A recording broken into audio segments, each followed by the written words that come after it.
Atif sir, Shaheen Afridi की pace के बारे में बहुत बातचीत होती है कि उनकी रफ्तार नीचे आ गई है। नहीं, मैं तो सोच रहा हूँ डैरल मिचेल इतने हॉट थे कि नाम लेते ही हमारी जुबान चढ़ गई।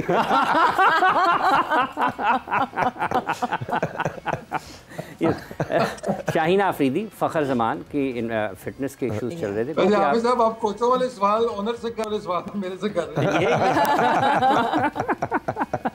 ये घुमा दिया नॉन स्ट्राइकर। यार वसीम भाई, आप हमारी तरफ से जवाब दे रहे हैं। अच्छा आतिफ साहब, सर आप सुपर कोच बन गए, इतना एक्सपीरियंस आप लोगों का हो। मैं सर फ्लाइंग कोच था बचपन से, सिर्फ कोच बड़ी हुई है। अच्छा, ये कुछ मुश्किल है मैनेज करना इनको, शाहीन को, फ़खर को, फिटनेस के इश्यूज हैं, कोई आपके साथ भी रहा है? नहीं, देखें बात यह है कि वो कौन सा छत से गिर पड़े कि मैनेज करते हैं। मैं आपको बात ये कि वो समीन देखता है क्रिकेट को, सो मैं तो आपको सेकंड हैंड इंफॉर्मेशन नहीं दे सकता, या मेरी इंटरेक्शन ऑब्वियसली फ़खर से या हारिस से या शाहीन से होती है, इसके अलावा तो नहीं होती। मैंने तो उनको बहुत खूबसूरत और बहुत प्यारा पाया, और जिस तरह वो कमिटेड हो के अपने प्रोफेशन के साथ, मैं हमेशा कहता हूँ कि जब आप पैशन के साथ प्रोफेशन में आप खेलें या कोई भी काम करें, तो दुनिया की कोई ताकत आपको ऊपर आने से नहीं रोक सकती। ये तीनों आपने नाम लिए, मेरे तक आज तक कभी कोई ऐसी बात नहीं पहुंची कि यार हमें कोई एक स्लाइटली 0.001% भी जो है कभी प्रॉब्लम हुई हो।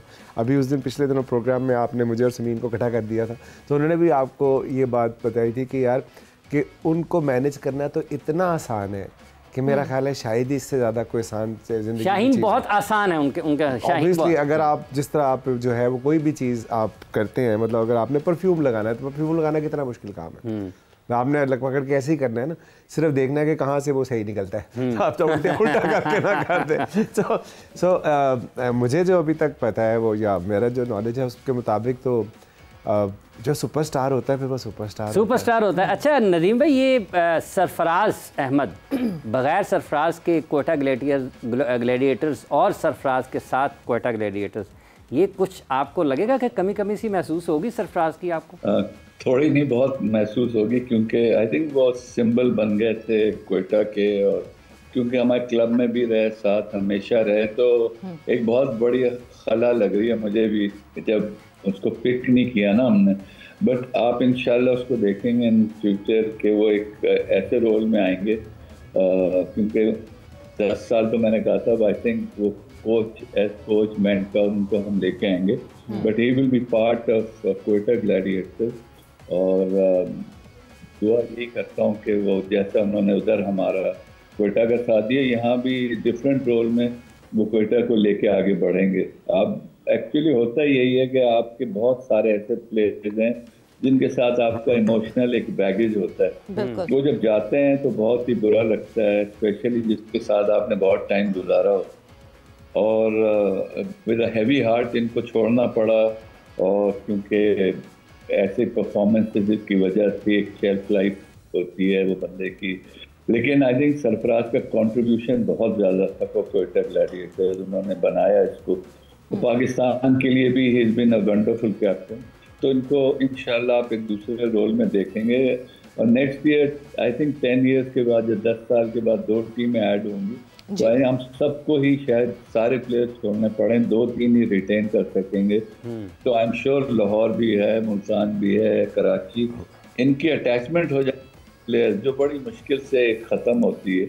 तो हमारे साथ थोड़ा सा फ़र्क ये है कि हमारे साथ वो यानी फॉर डेकेड्स भी ये बच्चे रहें, तो letting them go is a very difficult thing, तो वो करना तो पड़ता है। अभी ये ऐसा कमर्शियल वेंचर बन गया, आप इसको एज ए क्लब रन नहीं कर सकते यार। यानी कि नदीम भाई ये कहना चाह रहे हैं कि पाकिस्तानी विविन रिचर्ड जो है वो सरफराज भाई होंगे।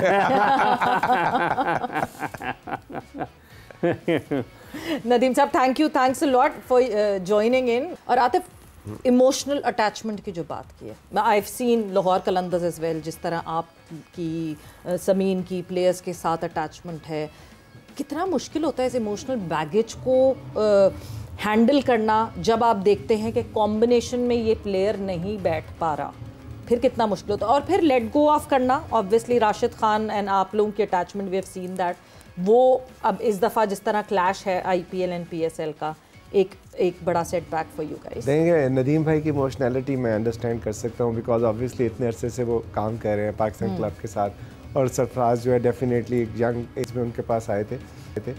सो इसी तरह हमारे प्लेयर डेवलपमेंट के जो बच्चे, हारिस हो गया, शाहीन हो गया, फ़खर हो गया, अब्दुल्ला हो गया, तो मैं तो उसका तसव्वुर भी नहीं कर सकता कि यार एक दिन ये होगा कि हम ये हमारे साथ नहीं होंगे।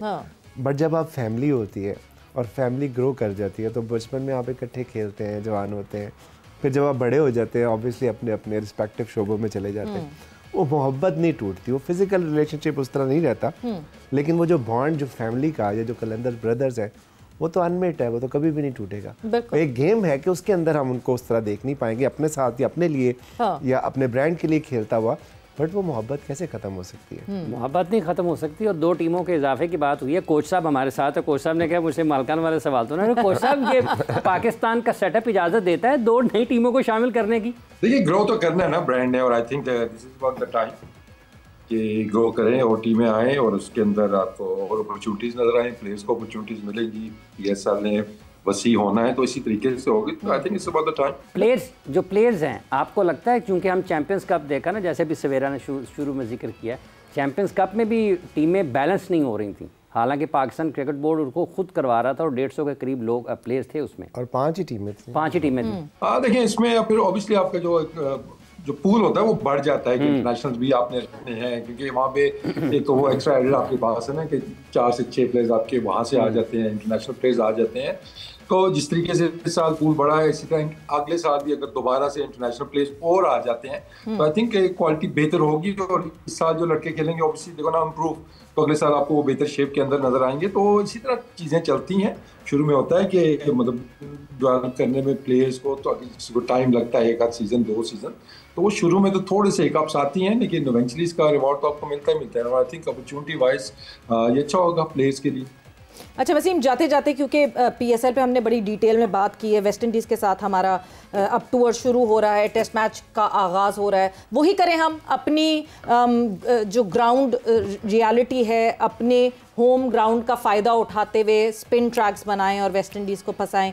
Can this trick work with West Indies? जी डेफिनेटली। देखें, अगर हम ऑस्ट्रेलिया जैसी टीम के खिलाफ, इंग्लैंड जैसी टीम के खिलाफ अगर इस तरह करके हम मैचेस जीत सकते हैं तो किसी भी टीम को हम हरा सकते हैं। That is the right way to go, क्योंकि इस टाइम आपकी स्ट्रेंथ वही है कि आपके spin departments very strong, home conditions के अंदर बैटिंग पे जो थोड़ा बहुत होता था पहले, वो भी लड़कों ने शो किया है कि काफ़ी इंप्रूवमेंट आपको नजर आई है कि गेंद से स्पिन लड़के हमारे अच्छे खेल रहे हैं। तो end of the day matter क्या करता है कि आपने जीतने हैं, मैच जीतनी है, सीरीज जीतनी है, तो उसके अंदर जितने भी आपको फेवरेबल चीज़ें मिल सकती हैं स्पेशली होम कंडीशंस के अंदर, तो उनको यूटिलाइज करना चाहिए। ठीक है, उनको यूटिलाइज़ करना चाहिए और पाकिस्तान को इससे फ़ायदा उठाना चाहिए। बहुत बहुत शुक्रिया आपका मोहम्मद वसीम साहब, आपने अपना वक्त दिया, बहुत बहुत शुक्रिया। आप तशरीफ़ लाए। नदीम उमर साहब हमारे साथ मौजूद थे। नदीम साहब आपका भी बहुत बहुत शुक्रिया। ऐसे एक बात बताऊं, जब 2 टीमें ऐड हो ना तो प्लाटिनम ख़त्म करके हम एक्सपेंशन कैटेगरी कर दें। ये सजेशन हम नोट करवाते हैं ज़रा। But thanks a lot for joining in. और वक्त यहाँ पे जोर का जोड़ का ख़त्म हो गया है। सवेरा पाशा और हाफिज़ इमरान को इजाज़त दीजिए। अपना बहुत ख्याल रखिएगा। टेक केयर, बाय बाय, अल्लाह हाफ़िज़।